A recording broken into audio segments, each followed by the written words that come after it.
Nico Collins, Tyreek Hill, and George Pickens all have massive upside in Week 11. We dig into and debate our wide receiver and tight end rankings on today's episode of Locked On Fantasy Football.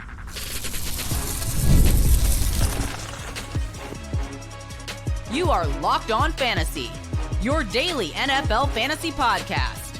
Part of the Locked On Podcast Network, your team every day. Welcome into the Locked On Fantasy Football Podcast. Thank you for making us your first listen every day. We're here every day, Monday through Friday, helping you win your fantasy football leagues. I'm one of your co-hosts, Michelle Magdziuk, and when I'm not doing this, I'm a researcher and fantasy analyst with NFL Network. And I'm your other co-host, Vinnie Iyer. When I'm not doing this, I'm writing about NFL fantasy and betting on sportingnews.com.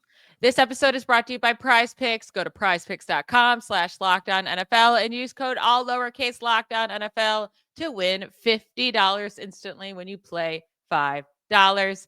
It is time to dig into our wide receiver and tight end rankings. We already did our running back and quarterback rankings on yesterday's show. So if you missed that, you can go listen after you listen to this episode. Let's start right at the top for our wide receivers. I mean, we got a great game tonight, right? With the Eagles and the Commanders. I actually have A.J. Brown ranked as my wide receiver 1 against the Commanders. You have him as 6. And then Terry McLaurin, we might as well talk about these two guys, 9 and 11. Not the easiest matchups on either side, but I do expect this to be a high-scoring game. And I don't think the Commanders have anyone that can guard A.J. Brown. Yeah, I mean, this secondary is still going to be without Marshawn Lattimore. He's still nursing that hamstring injury that he had with the Saints. So he'll miss another game. That was the expectation given the short week. So, yeah, this secondary is beatable in every which way. A.J. Brown and Devonta Smith should have their night, I should say. On the other side, Terry McLaurin, he's been an Eagles killer throughout his career. He'll avoid the matchup against a red-hot rookie inside Cooper DeJean. So he'll get some guys he can burn. Darius Slay is getting a little bit older on the outside, and you have the rookie as well, Mitchell, there that he's going to go after. So he should have a pretty good game. You figure the Commanders will have to throw a little bit with the Eagles also throwing and scoring some points tonight. We saw that with McLaurin last week. It was a slow start, but then he got going and he pushed past 100 yards. So I could see that again. It's always hard to expect a touchdown, but he has been much better in the red zone this season, really all around, because he has a quarterback who can get him the ball downfield. We know Hurts is going to get the ball downfield plenty to Brown and Smith. It's going to be interesting to see what the Commanders do. Do they try to double team Brown, let Smith free? Are they just going to try to have safeties there and just try to protect against the big play either way? So that'll be interesting, but they both should have really good big games tonight.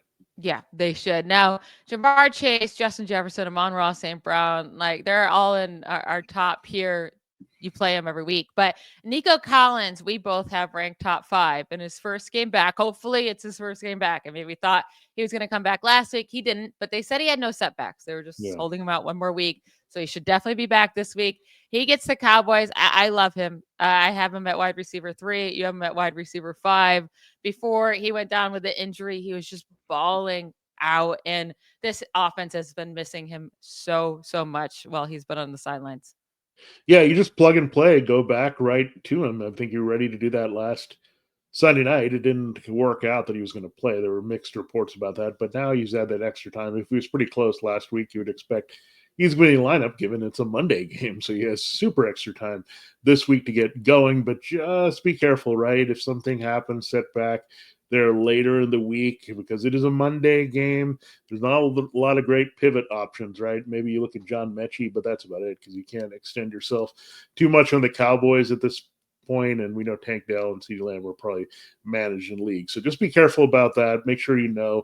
Hopefully we'll know by Saturday and we're all good to go. Yeah, I fully expect him to play this week. Now, Tyreek Hill, he's been a huge disappointment this season. He was the number 1 overall pick in some drafts. And you have him, though, as your wide receiver 3 this week against the Raiders. Do you think this would be, obviously, you think this is going to be his first huge game since week 1? I am at wide receiver 10. I do love the matchup, so I have to trust that sooner or later he's going to have that huge blow-up game, because it's still Tyreek Hill at the end of the day.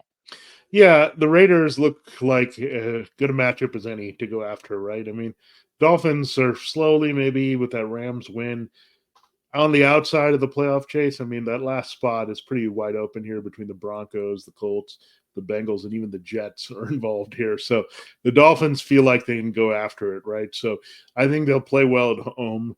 They'll get their whole offense going. The Raiders, I don't expect them to be that much better defensively after a bye. We also have Gardner Minshew in there. I don't know if that'll make them more or less competitive, but it doesn't matter because Tyreek Hill, I think that touchdown kind of warmed it up last week. Hopefully him and Tua will connect a little bit more downfield this week, and that's the expectation with that ranking. Another guy that we agree on, it's George Pickens with Russell Wilson against this Ravens defense. I mean, the Ravens are allowing the most points, fantasy points to wide receivers this season. Pickens has been on fire with Russell Wilson, wide receiver 3, wide receiver 5, and 2 of the 3 starts. At least 74 yards in all the games, a touchdown in 2 of the 3 games with 90+ yards in those. Like, he's gonna have his downfield shots, and this defense just they haven't, like, we keep waiting for the Ravens defense to be good, and they're just not coming along. Now we're in week 11. I think we know who they are at this point. Yeah, there's no quick fixes there in the secondary. I mean, that trade for Tre'Davious White didn't really do much. Here, they're not going to be that much better. I think what's happened is you can't run on them, so that's the one thing. You don't want to bother running on them. They're the best run defense, however you look at it, in the NFL. So teams are throwing, they're putting pressure and volume on those corners. Marlon Humphrey is just not what he used to be. And then you have Brandon Stevens, who just gets burned every week. So I just think this is just going to be a predictable game here for George Pickens. I mean, it has been pretty predictable, actually, with Russell Wilson starting at quarterback. He gets the ball downfield, he produces, has a good shot at 100 yards, and a decent shot at scoring. So we love that this week for sure. And Pickens might end up in the top 12 when it's all said and done. I know, and I love that for him. I have the rose-colored glasses on as a Steelers fan, but I do think Pickens is a fantastic play this week. Now, we both have Puka Nacua and Cooper Kupp inside our top 10. They are the Rams offense. They're getting all the targets. Like, they're very, very solid plays, safe plays. But there's a different wide receiver in the NFC West that's been inconsistent this year, up and down, right? And that's Debo Samuel. But against the Seahawks, we both are very confident in him. I have him as my wide receiver 9, and I actually plan to even move him up further than that. You have him as your wide receiver 11. It's just this matchup against the Seahawks. He always destroys them. And just in week 6, I mean, he put up a season high 22 fantasy points against them. He eats them every single time he plays against them. Yeah, just channel that energy. Stop fighting with your special teams guys. Stop questioning what the long snapper and kicker are doing. Focus on your own game, man. Put up some fantasy points that we're looking for. Last week was a bit disappointing, right? Everyone else kind of did their thing in that offense. There was only 5 people that caught passes from Brock Purdy, and Debo Samuel was the least effective in terms of the overall fantasy game because he didn't have the big yards or touchdowns. So just go out there, do your thing, dominate the Seahawks, and then you can talk and say things. But, like, it was just annoying to see that last week. So maybe, again, he channels that energy in a positive way and takes it out on Seattle this week. So I have a fun couple notes on Debo against the Seahawks. So he's played 8 career games against them. He averages 25 fantasy points per game in full PPR against them, but he also averages 128 scrimmage yards per game over those 8 career games. That's the most scrimmage yards per game by any wide receiver versus any team in the Super Bowl era that's played a team 6+ times in their career. So when I say he owns them, I mean he really, really owns them. Get Debo in your lineup. Now, 2 guys that, they're very, very hard to rank, right? And it's Garrett Wilson. He was becoming easier to rank and then completely fell back down to earth last week. He gets the Colts, or CeeDee Lamb without Dak Prescott. We know what happened last week with Cooper Rush and Trey Lance. They did nothing. He gets the Texans, which would typically be a good matchup. But who are you trusting more out of these 2? And are you plugging both into your lineup? Yeah, I'm plugging both in my lineup, but I'm going to manage my expectations. I would say if anyone can finish in the top 12 this week, it's Garrett Wilson because he is a better receiver at home. If you look at his history with whoever's at quarterback the last 2 years, he's a better receiver. He made that dazzling catch at home on Thursday night a couple weeks ago against the Texans. So he just plays better there, and the Colts are not as good on the outside. They're okay on the inside with Kenny Moore making a lot of plays, but on the outside, you can burn them pretty well. Devontae Adams just looks lost. It still looks like a big separation between him as the wide receiver 2 on this team and wide receiver 1 for Wilson. So if you're looking for a floor and a ceiling here, I think that's where you go. If you're worried about a floor, I think I'm worried about CeeDee Lamb. I mean, I didn't like the comments last week about losing the ball. Now it's going to be a night game. Look, they have to play better. They couldn't play any worse than last week and struggling to throw for 50 yards in a game. So if your quarterback's not throwing for 50 yards, your fantasy receivers, Matt says they're not going to have a good game either. So CeeDee has got to just put up, again, another guy that needs to put up, turn it around, and take it on to the opponent, because you can beat this Texan secondary. But one thing I'll say, Jalen Petre is a tough matchup inside. So we're going to have to do a better job of scheming him open away from the slot to help Cooper Rush. Yeah, I don't expect much from CeeDee Lamb. I will say I still have him ranked as my wide receiver 15 because he's going to get the targets. Rush has shown in the past that he can be a capable starting quarterback, so we'll see. It's not going to be pretty. And we both have Garrett Wilson as our wide receiver 12, so we're trusting he's going to bounce back a bit. We have to get through the rest of our wide receiver rankings. We went through all of our top 12. We have a lot more to go. We will hit on those and then get to our tight end rankings right after a quick break. History, economics, the great works of literature, the meaning of the U.S. Constitution. Did you study these things in school? Probably not. Or even if you did, maybe it's time for a refresher. Time and technology have changed a lot of things, but they have not changed basic fundamental truths about the world and our place in it. Our sponsor, Hillsdale College, is offering more than 40 free, that's right, free online courses. Some of these courses that are available include Constitution 101, the meaning and history of the Constitution, Introduction to the Free Market Economics, The Great American Story, A Land of Hope, The Rise and Fall of the Roman Republic, and a brand new documentary style course on Marxism, socialism, and communism. All of Hillsdale's courses are self-paced so that you can start whenever and tune in wherever. Plus, you can go deeper with readings, quizzes, discussions, or just enjoy the lectures. Go right now to hillsdale.edu/lockdown to enroll. There's no cost and it's easy to get started. That's hillsdale.edu/lockdown to register. Hillsdale.edu/lockdown. This episode of Locked On Fantasy Football is also brought to you by FanDuel Sportsbook. That is America's #1 sportsbook. Get ready to tackle the NFL action this weekend, starting tonight here with the Commanders and Eagles, a great game for first place in the NFC East. We've got some great games this weekend as well.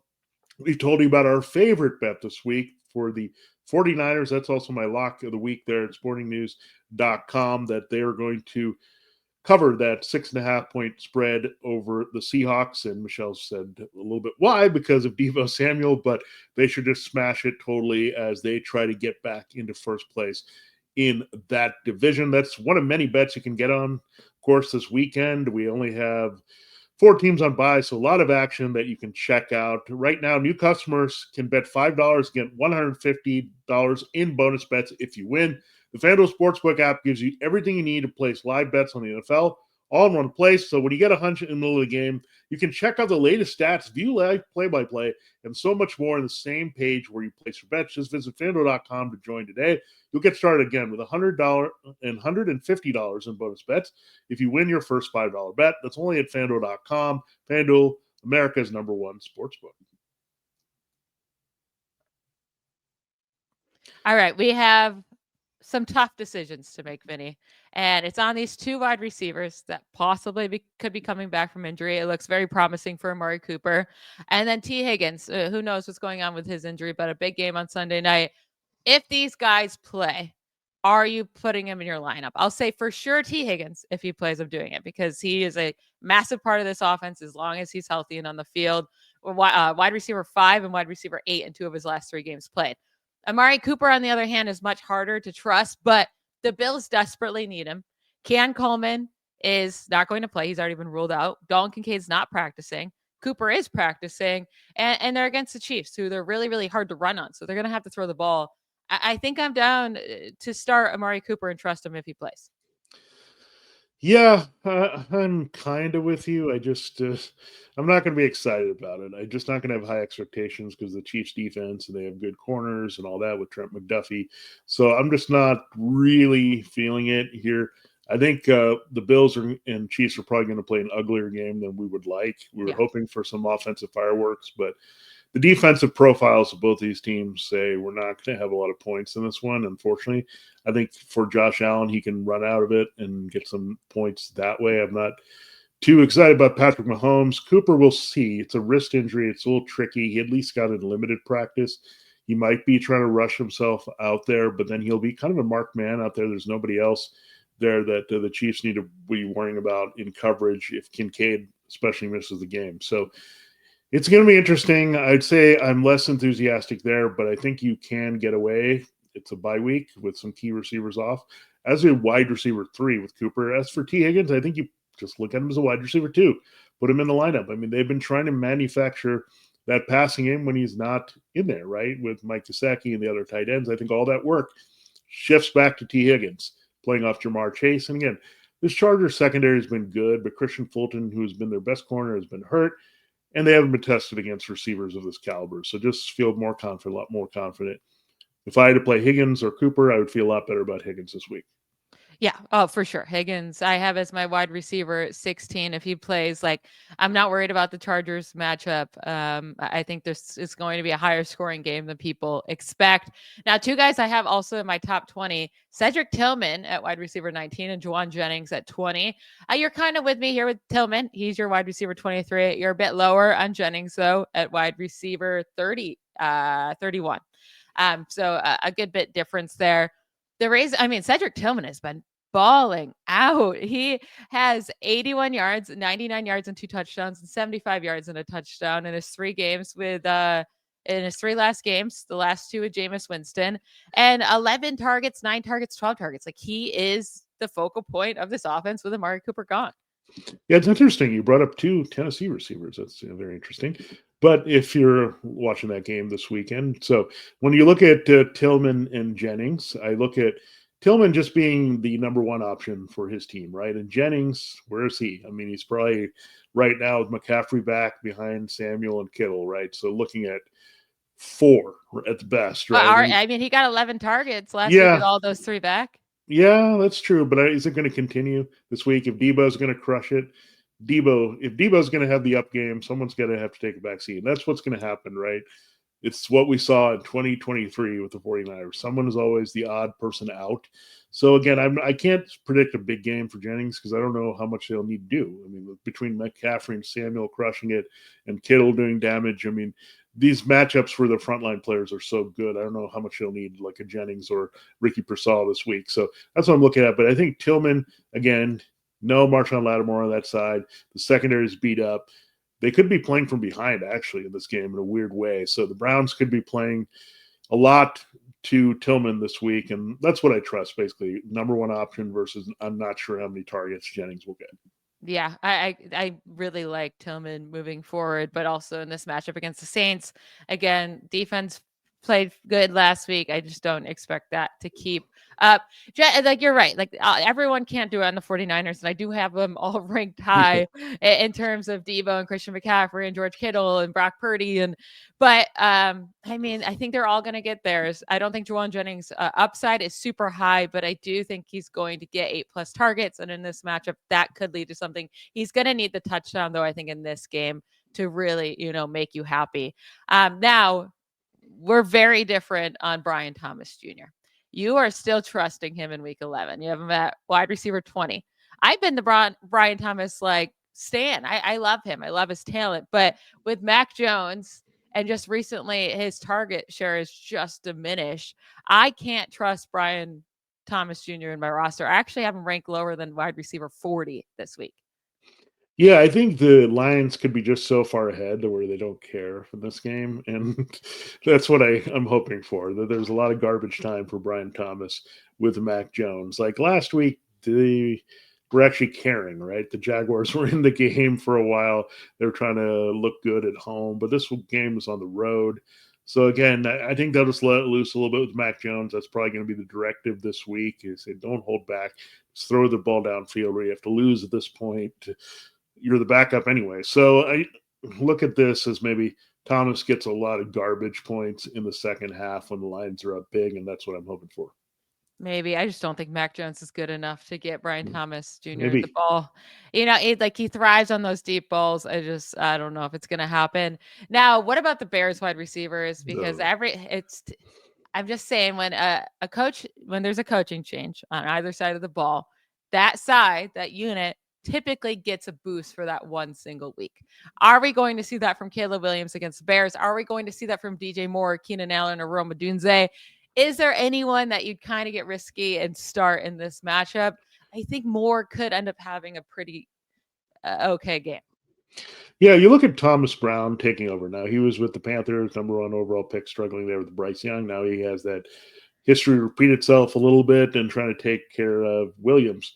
What happened last week? Williams held the ball too long. He got sacked 9 times. So what tells me that Brown should say, okay, he's going to get rid of the ball quickly. And I look at the guys that he can get the ball out quickly to. It's not Roma Dunze. He's been trying for the deep shots, trying to extend plays, or DJ Moore, right? So it's a lot of Keenan Allen to me and DeAndre Swift. That's the best way to get the ball out. Cole Kmet, they should get more involved in theory, but you can't trust him at all at tight end at this point because he's dropped off sharply. I don't get it. Like, he should be a bigger part of what they do as well because he's a good intermediate receiver. But I would think Allen's the biggest beneficiary. Keep in mind, again, Thomas Brown was there when Adam Thielen was putting up those points last year for the Panthers. And Thielen's kind of a big veteran slot player. So I think Allen could be targeted a ton in this game. So half-point PPR, I really like Allen this week. Everyone else, I'm just going to hope and see if things get better here with the Bears. One last question for you for the wide receivers. We got an interesting matchup like we brought up with the Chargers and the Bengals. Now, I do think the Chargers wide receivers can be played this week against the Bengals, but who would you prefer, Ladd McConkey or Quentin Johnston? Because my answer is Quentin Johnston. Yeah, this one is tricky because in general, when you look at the numbers, the Bengals are a little bit better against kind of inside shifty type receivers in coverage. So that would say McConkey would have a tougher time than Quentin Johnston on the outside. Also, like Johnson's ability to score. If it's a high scoring game, there's a good chance that he's going to get targeted in the end zone. So that's why I like him a little bit more this week, a little bit more experience than McConkey. So it's very tight, but I just also think Quentin Johnston has a much higher ceiling than McConkey, where the floor is, if you get 5 for 60, you're happy, and that's not all that great. Yeah, McConkey's going to see a lot of Mike Hilton, who's a pretty solid slot corner, while Quentin Johnston gets Cam Taylor-Britt probably a lot of this game, who's allowed the most yards and touchdowns in coverage this year among all players. So really like Quentin Johnston this week. We have to now get into our tight ends. We've talked a lot about our wide receivers. I brought up, we love these 49ers players. So it's no shock that George Kittle is our tight end 1 on the week, but we'll discuss the rest of our rankings right after we take a quick break. This episode is brought to you by Prize Picks. Prize Picks is the easiest and most exciting way to play daily fantasy sports.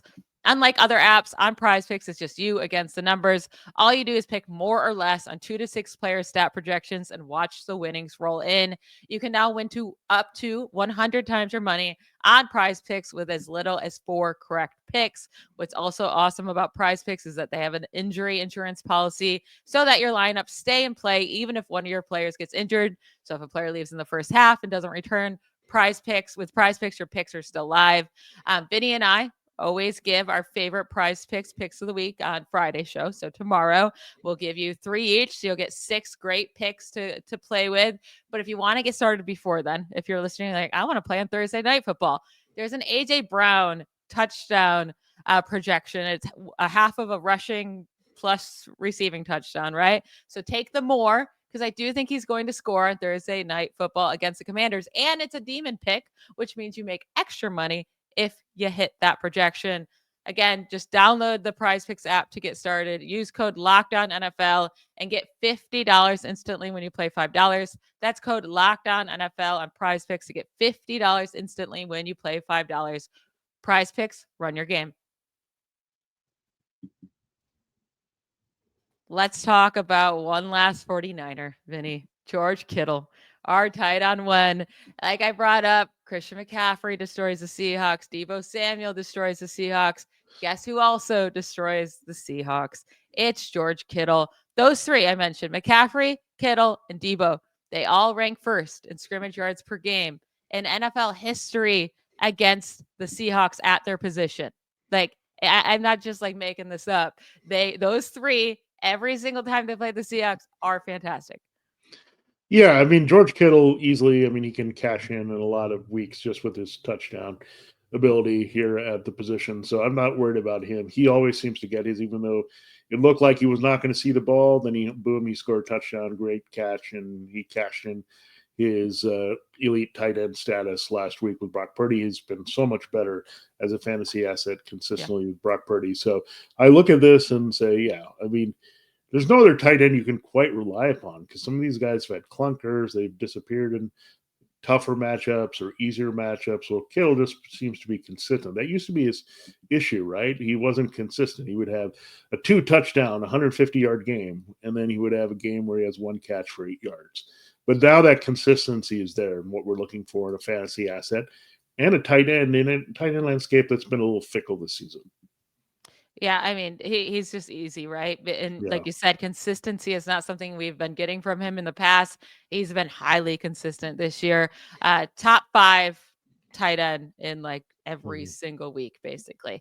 But after that, Travis Kelce's been fantastic. He's getting all the targets. He's our tight end 2.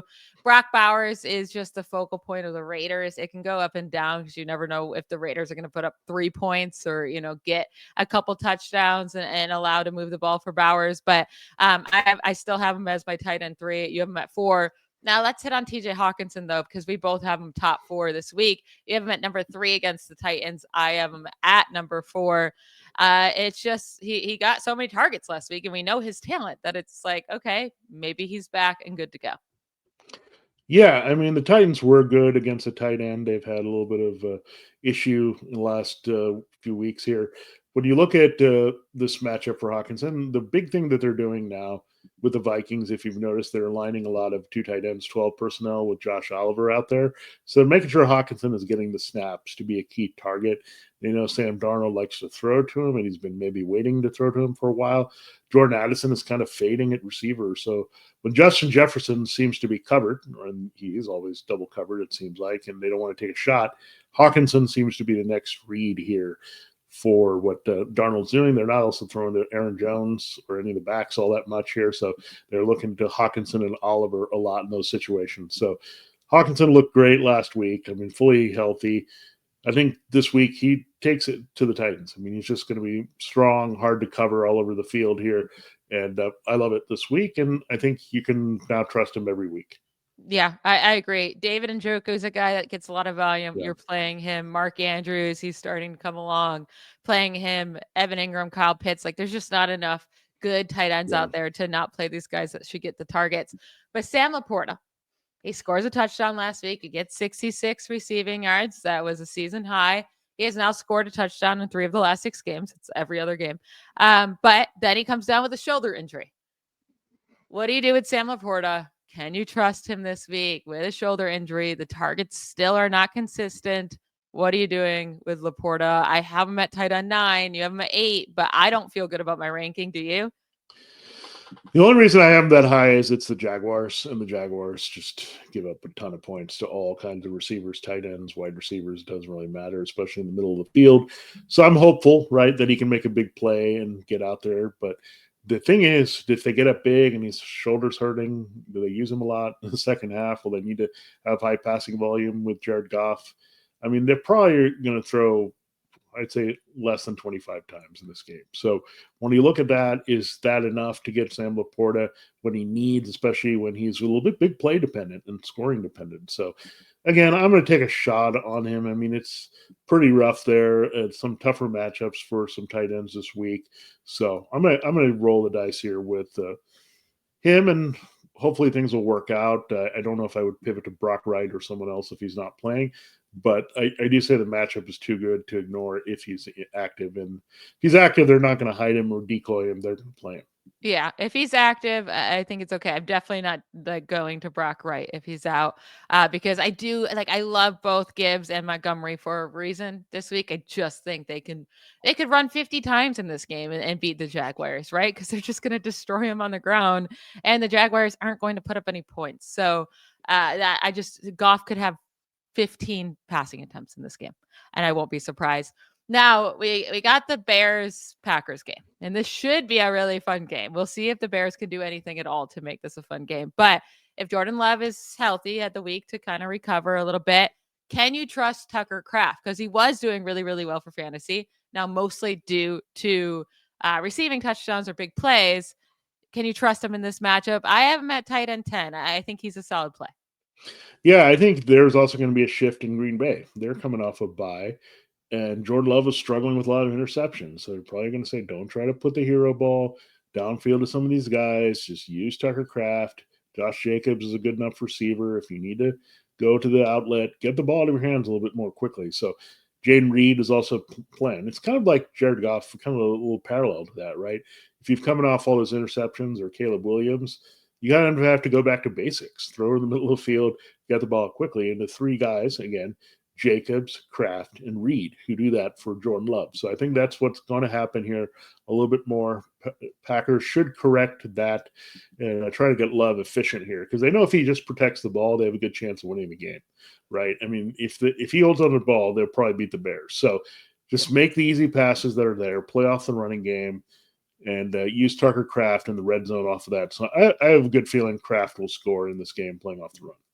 That's really it, right? With Jordan Love, even for like we didn't bring him up on yesterday's show. He's kind of middle of the pack fantasy quarterback to go with. It's risky, but he has upside. But if he just stops the turnovers, we can start trusting him in fantasy. We can start trusting his weapons a little bit more as well. Now, to finish up today's show, I want you to rank these last four tight ends for me and tell me who you choose. Dallas Goedert against the Commanders, Jake Ferguson against the Texans, Taysom Hill against the Browns, or Pat Freiermuth against the Ravens? Oh boy. These are tough, but I think I go Pat Freiermuth first because the Ravens do allow to the tight end quite a bit and in the middle of the field. And I like that he scored last week with Russell Wilson. So there's something there. And he's really the second guy, even though we have Mike Williams and Calvin Austin.